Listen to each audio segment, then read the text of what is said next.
সকাল থেকে একটু মেঘ করেছে, তারপরেই বৃষ্টি এলো, ঝিরে ঝিরে বৃষ্টি এলো। আর কালকের যে কাঁচাগুলো বার করে রেখেছিলাম, মেঘ দেখে আমি আর ওগুলো কাচলাম না, ভাবলাম সেই কেচে তো ভিজে জড়ো অবস্থায় থাকবে, তাই ওইভাবেই ছেড়ে দিলাম।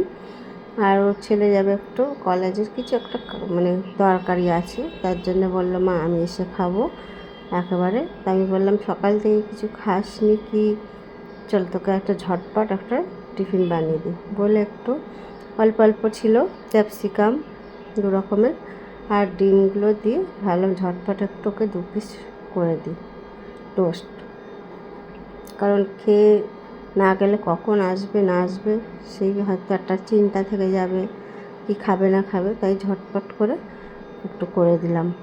এই হচ্ছে 2 পিস মতো ডিম টোস্টটা করে দিলাম।